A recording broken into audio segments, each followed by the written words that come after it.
Reggie here, and I want to welcome you to another one of my videos. In this video, we are going to be taking a look at some deep blue ocean spec books. And this video is not intended to be a hot list. This is not a target list, but this is a video in which we're going to highlight some cool books that we are aware of that might not be on people's radar. Because after all, these books are not contained in Key Collector app, which is a great resource that people use when they're out there hunting for comics.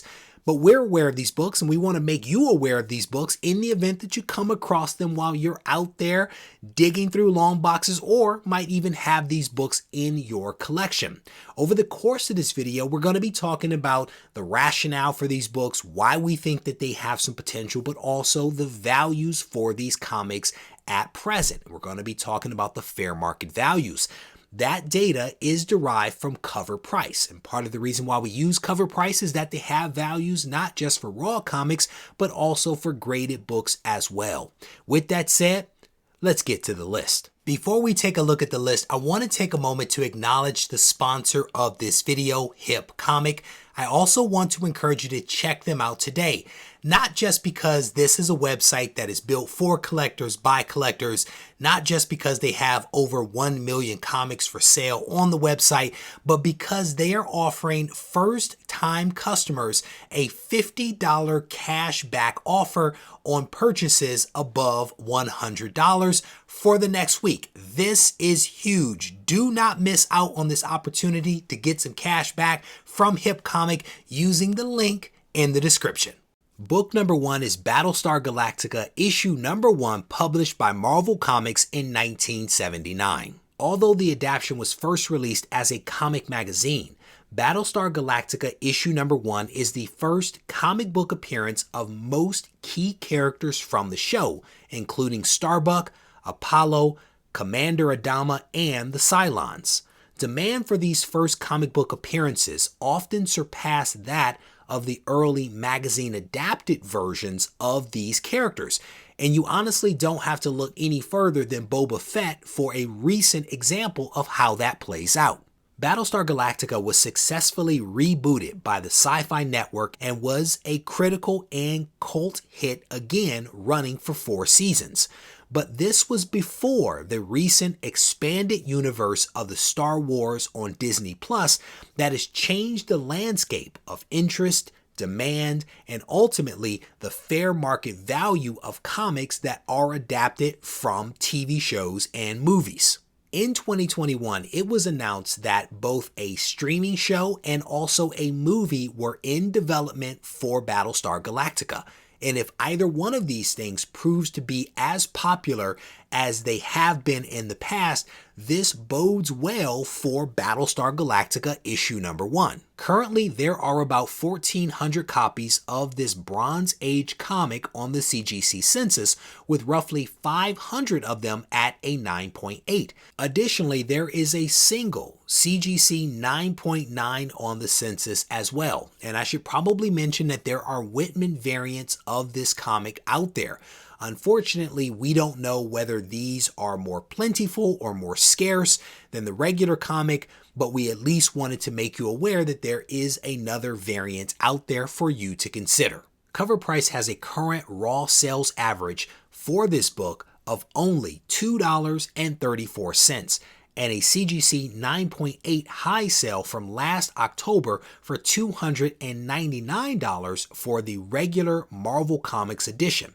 Raw FMV and the highest 9.8 sale of the Whitman variant are both slightly higher at $2.80 for the raw and $349 for the CGC 9.8.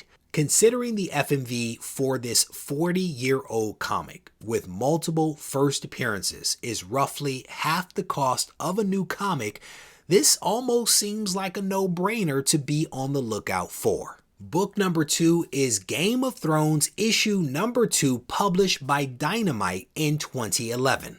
The Game of Thrones books, comics, and also TV show literally features a cast in the thousands. Without a doubt, this is a massive cast of characters. But what's really interesting about Game of Thrones issue number 2 is that it actually features some key first appearances and also some second appearances and cameos as well. The first appearances include that of King Robert Baratheon, Tyrion Lannister, and also his first cover appearance. There are also several cameo appearances, including that of Cersei Lannister, Jaime Lannister, and also the Hound.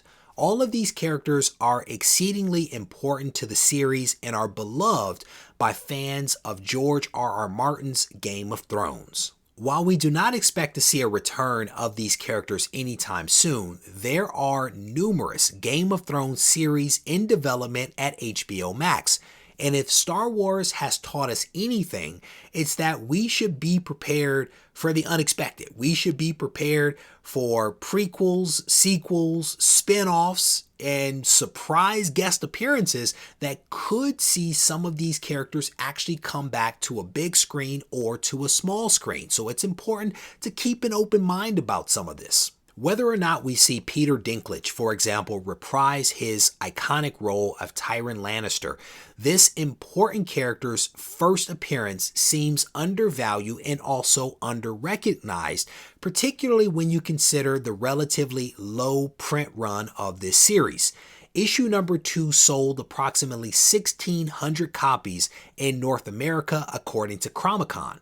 Current FMV of raw copies of this book are actually below cover price at $2.86 with no graded FMV. I should probably also mention that there are some variants of this comic out there. This includes newsstands and some incentive ratio variants, specifically a 1 in 25 and a 1 in 50. There is also a second print known to exist. Based upon the Comic-Con data, these print runs for these comics could be really low just based upon the sales data. So if you come across them, it might not be a bad idea to hold on to them. Book number 3 is The Girl with the Dragon Tattoo free special edition preview published by DC Comics and Vertigo in 2014. The Girl with the Dragon Tattoo free special edition features the first comic book appearance of Lisbeth Salander, Mikael Blomkvist, the heroes of the wildly popular Millennium book series by Swedish author and journalist Stieg Larsson. It also features an amazing cover by the talented Lee Bermejo. The Millennium series is considered one of the best mystery suspense book series of all times and has already been adapted multiple times for film. Lisbeth Salander, the title character, is widely viewed as one of the strongest and most interesting female protagonists ever created. Almost a year and a half ago, Amazon announced it was developing a streaming series based upon this property, but there has been little to no news recently on this. Vertigo released this free preview before the graphic novel series based upon the Millennium books. Subsequently, Titan Comics has released a series of comic books based upon the same source material. However, the free Vertigo preview features the first comic book appearance of these characters, preceding the Titan books by more than 5 years. Like the other books that are mentioned in this video, and also in this series for that matter, this book is incredibly cheap. At present, the raw FMV value for this comic is only $2, and there is no graded FMV associated with it. If you haven't already identified the theme of this video, I'll go ahead and give you the answer right now. Essentially, the thread that connects all of these books is that we are focused on first appearances of characters that are attached to IP, to intellectual property that is associated with a movie or a TV show.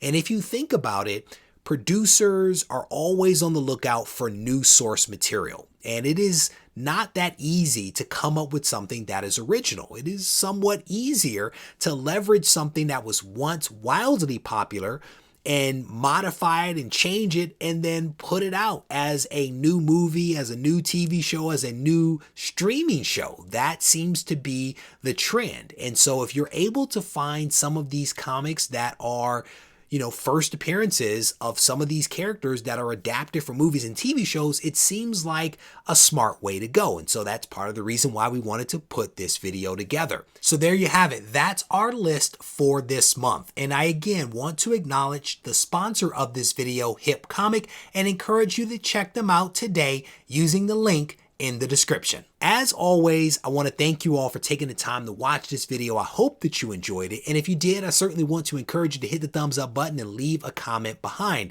If you need to reach out to me for whatever reason, feel free to do that on Instagram at Regie Collects. Take care.